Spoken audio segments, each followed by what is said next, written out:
Around Dodge City and in the territory on West, there's just one way to handle the killers and the spoilers, and that's with a U.S. Marshal and the smell of Gunsmoke.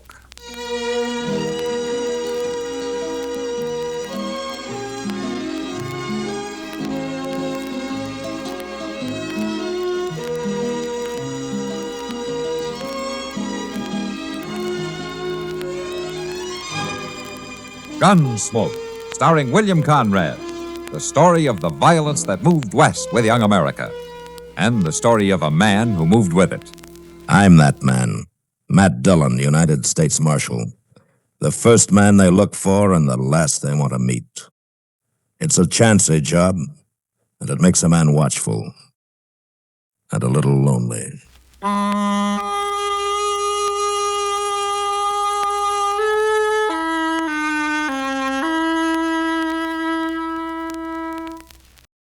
Let's take a moment to think of the world we live in, of just how small it really is. Today's transportation makes it possible to see much of the world. So, let's say that you are about to visit the fascinating island of New Caledonia for the first time. This small subtropical island of the French Republic, roughly 250 miles long by about 30 wide, is in many respects a paradise, located only 750 miles across the Coral Sea from Australia. New Caledonia has been the home of Frenchmen for more than a century, but few Americans had been there prior to World War II. During the war, many personnel of the United States Armed Forces either passed through or were fortunate to be stationed there. The English explorer Captain Cook first sighted the island in 1774. Its mountainous appearance reminded him of the Scottish coast, so he gave it the name of New Caledonia, Caledonia being the Latin word for Scotland. In 1853, the French took control, and it's been a French colony ever since. Travelers visiting the island usually say that it's more like Australia or Southern California in climate and living conditions than the South Sea Islands as we usually think of them. Even the vegetation is comparable in some respects. What makes this dot of land in the vast Pacific a paradise is the wonderful fishing and hunting opportunities and the lack of extreme heat, humidity, dangerous wild animals, insect pests, or fevers that make life so difficult in the real tropics. New Caledonians are a friendly people, and the best way to get along on their island, as anywhere else, is to be courteous and considerate. Above all, respect their customs, their laws, and their privacy. For remember, the only way to have a friend is to be one.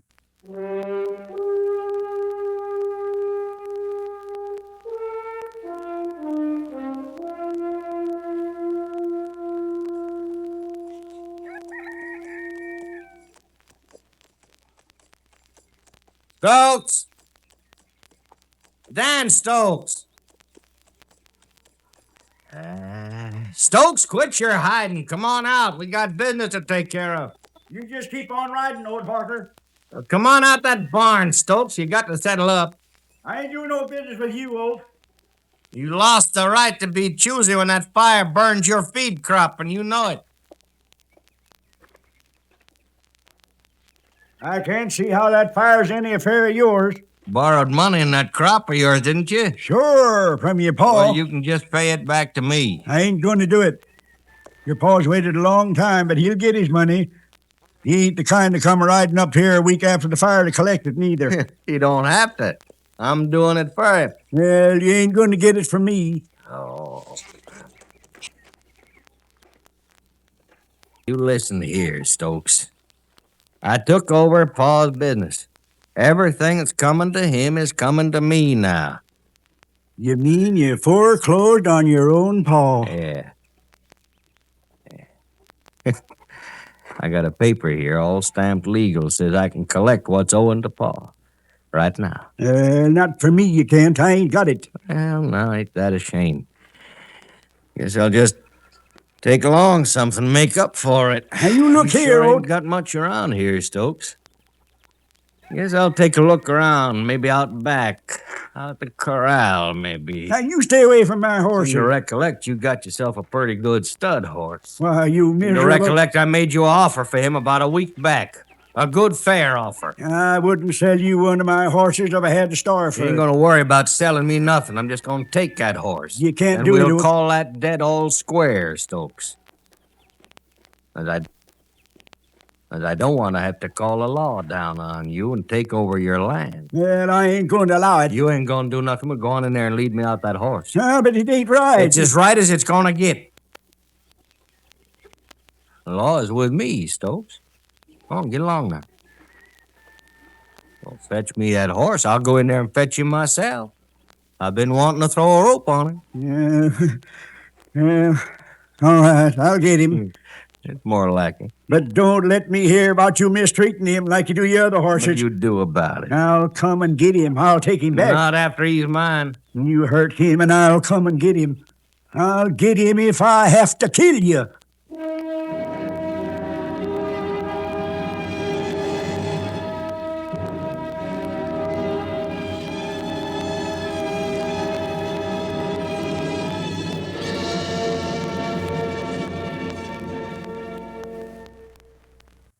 The time was early morning, February 1943. The SS Dorchester pushed through the heavy North Atlantic seas, its cargo, American fighting men. Not far away, an enemy submarine commander barked an order, and the Dorchester's fate was sealed. The torpedoed ship began to sink at the bow. Confusion and fear threatened to spread panic among the soldiers. But among the troops on the crowded deck were 4 U.S. Army chaplains representing the 3 major religious faiths in the United States. Alexander D. Good, Jewish; John P. Washington, Roman Catholic; Clark V. Poling and George L. Fox, Protestant. These 4 first lieutenants gathered around a large box of life jackets and handed them out.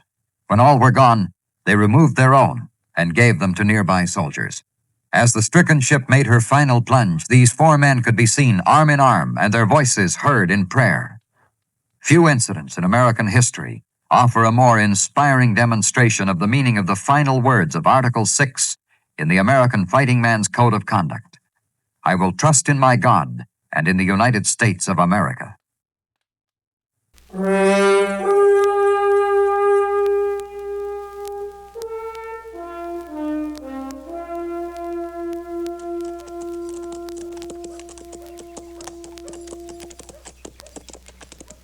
Yes, sir, Mr. Dillon. Yes, sir, like I say, there's times when a man just sort of sinks back into himself and thinks about things, you know. Yes, sir, it comes over me every so often. It's a time when I get to studying and figuring and don't want to talk much. Just kind of lost in thought, you might say. Yeah. I declare sometimes I go on being quiet like this for days, Mr. Dillon, days at a time. I don't hardly say nothing at all. Just sit back and think about the world and all that. Don't hardly talk at all. You ever get that way, Mr. Dillon? Not talking? Guess you didn't hear me, Mr. Dillon. I asked you a question. I say, do you ever get that way? Sorry, Not- Chester. I guess I was just sunk back in myself, thinking and not talking. Well, now you see, that's what happens to me, too. I get to Well, somebody's sure riding up Front Street awful fast, ain't they? Yeah. That's a runaway horse, Chester. Come on, let's catch it. Hit him off there!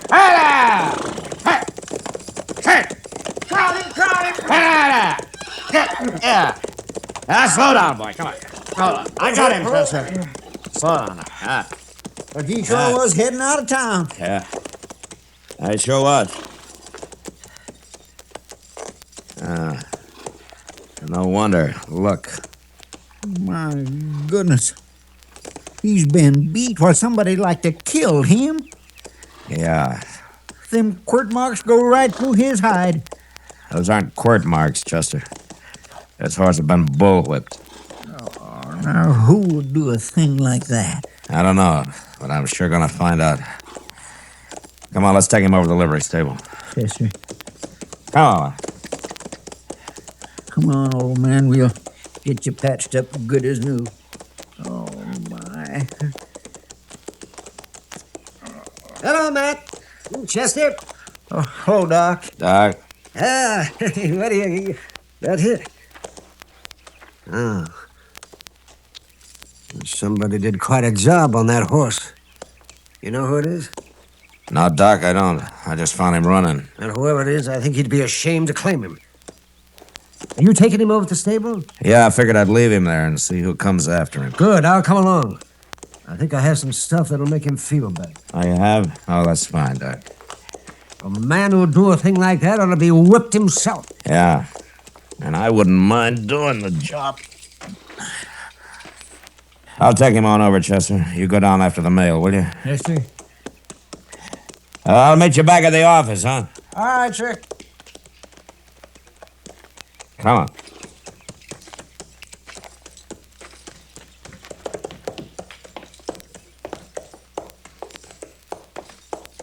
Hello, Marshal. Doc? Hello, Moss. Moss? Where'd you get that one? I was hoping you'd know where he came from, Moss. He's a runaway. I never seen him before. He's sure carved up some, though, ain't he? Yeah. Doc's gonna look him over. I'll put him in a stall for you. All right. I'm gonna leave him here with you, Moss. I figure his owner will come and claim him. All right, Marshal. I want you to do something for me, if you will. What's that? I'm gonna take his saddle and his bridle.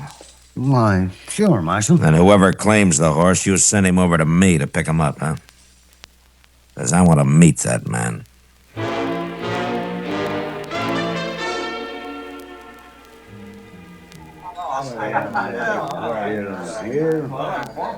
You want another beer, man? No, thanks, Kitty. Besides, at the rate you're selling it tonight, looks like you might run out. The boys have worked up a real good thirst, all right. Well, that doesn't exactly make you mad, does it? Well, not as long as they can pay for it. Marshal Dillon. Oh, hello, Dan. Kitty, you know Dan Stokes. Oh, don't you? sure. Hello, Dan. Have a chair. Yeah, thank you, ma'am. You want a beer, Dan? Oh, no thanks, Miss Kitty. Marshal, I got something to ask you. What is it, Dan? I want to know something, Marshal, legal-like. Well, I'll help you if I can. I want to know, can a man come up with a paper in his hand and take your horse? Can he do that, Marshal? Well, that depends, Dan. Did you owe him something? No, not him, Marshal. Not ever him. He just wanted that stud horse. Oh? Well, you better tell me about it. Well, it's that Oat Harker. I never owed him nothing, but I did owe his paw. He says he took over his paw's business and he come with a paper and took my horse. Had he tried to buy your horse? Yeah, he sure had, but I wouldn't sell.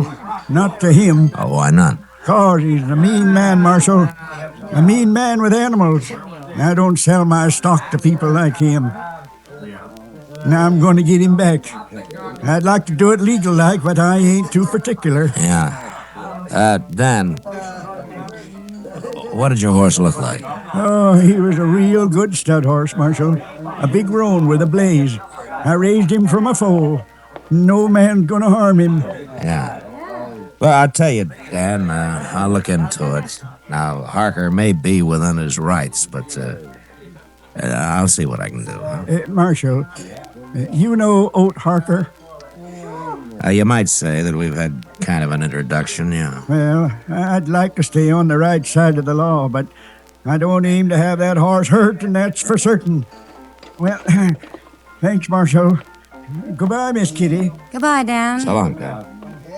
Matt, was that the horse you told me about? The runaway you found this morning? Yeah.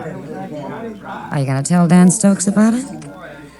I'm going to wait and see if Oat Harker shows up to claim him, Kitty.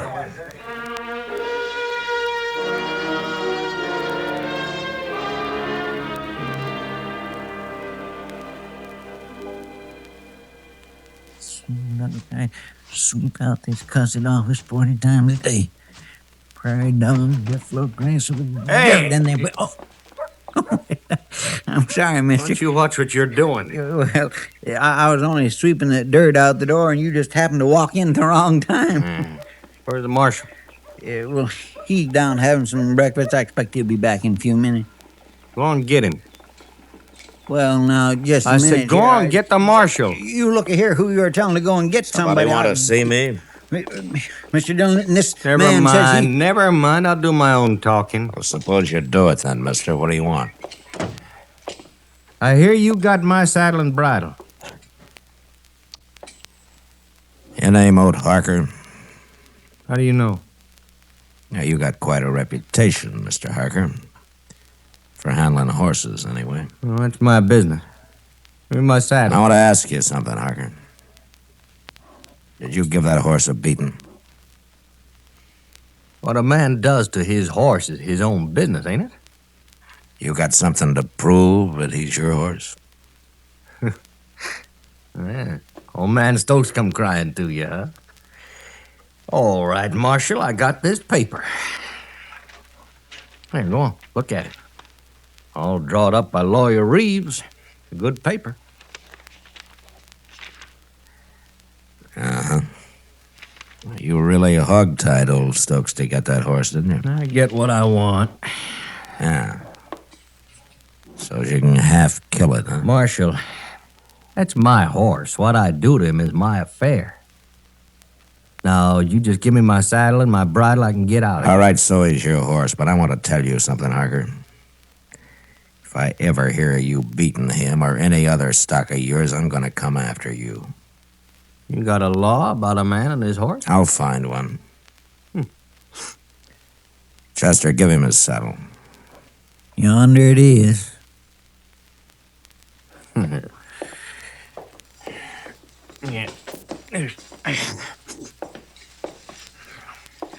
you get out of here.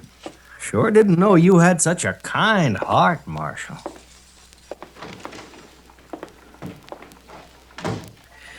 Mr. Dillon, is that horse sure enough his? Well, that's what the paper said, Chester. Oh, morning, Matt. Oh, hello, Chester. Doc. Doc, Say, Matt, who's that fellow that came out of here carrying a saddle and a bridle? that was Oat Harker, Doc. He's on his way over to the livery stable to get that runaway. It's his horse. Well, he's too late. What do you mean? The horse is gone. What? And I went over there a little while ago to see how he was coming along, and he wasn't there. Oh, where is he? Stolen, according to Moss Grimmick. But it seemed to me he didn't care at all. He said he figured the horse would be better off back where he belonged. Yeah. All right, come on, Chester. Get your stuff together. Yes, sir. You know where you're going, Matt? Yeah, Doc, and I just hope I'm not too late.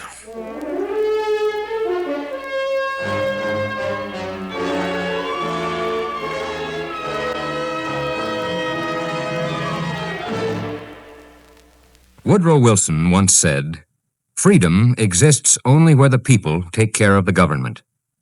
In our democratic society, the people are the voice of the government. Through freedom of speech, of the press, and through freedom to assemble, we know and make sure that our laws are just. The price for our freedom? The responsibilities we share to maintain it. But many people of the world do not enjoy either freedom or personal rights, and they too must pay a price, in obedience to a dictatorship, acceptance of the demands of their government, and subjection to slavery. So it becomes the duty of each of us who are members of a free society to spread the word of freedom throughout the world, wherever it is needed. We can do this best by maintaining our example of a people's government, a people's freedom. Let us be the vanguard in the battle for liberty.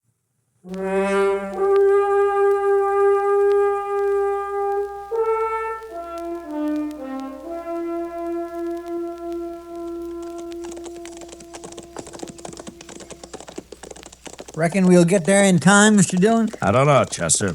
Oat Harker had a few minutes on us, and that's all he'd need. Yeah. We'll ride right on out to the corral, huh? Wait, Mr. Dillon. What? Look over there on the ground. What? That's old man Stokes. Yeah. Oh. Dan? He's all beat up, Mr. Dillon. Dan. It's Matt Dillon, Dan. Can you get on your feet? Sure. Here, let me help you. Sure, Marshal. Oat Harker do this to you? Keep him away from my horse, Marshal.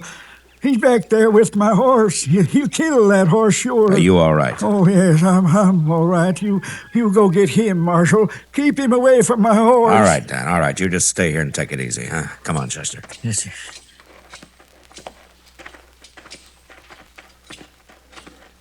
Look there, he was right. Oat Harker's in the corral after that horse. From here, it's hard to tell who's after who. That stud's really going after him. Harker's gonna have trouble roping him. That horse has gone plumb crazy, Mr. Dillon. Hey, Harker! Keep on this, Dillon. He's my horse. I come to get him and go do it. Harker, that horse will kill you! No horse living I can't handle. You Dillon. Get the... Mr. Dillon, he's working him right back into that loose fencing. Yeah. Harker! Look out, Harker! They're down, Mr. Dillon. They're both down. Come on. Looks like the horse got a broke leg. We'll try to drag Harker out from under him. Yes, sir. You get over on that side. Now, here, let me lift up on you.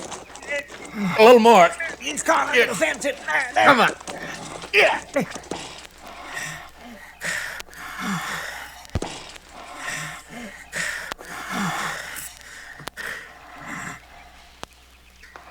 He's dead, Mr. Dillon. Yeah, he sure is. It wouldn't have been much good living the way that horse left him. No, sir. Well, we'll borrow a wagon from Dan and take him back to town. What about the horse? Pretty bad crippled. Yeah. Well, I guess there's only one thing to do. Marshal, wait a minute, Marshal. Wait a minute. What is it, Dan? That horse. Don't shoot him. That horse. Oh, now, Dan, he's got to be put away. He's got a broken leg. You know, you can't leave him like this. But, Marshal, if he's got to be shot, I'll do the shooting. He's still my horse. All right, Dan. Come on, Chester.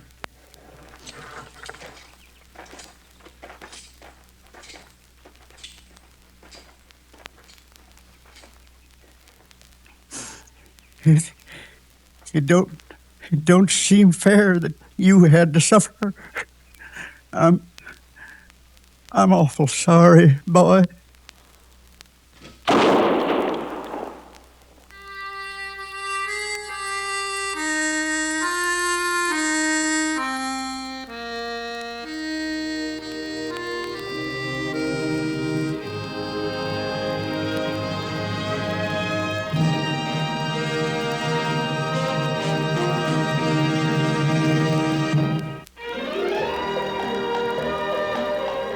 Gunsmoke. Produced and directed by Norman Macdonald, stars William Conrad as Matt Dillon, U.S. Marshal. The story was specially written for Gunsmoke by Marion Clark, with editorial supervision by John Meston. Featured in the cast were Ralph Moody, Lawrence Dobkin, and James Nusser.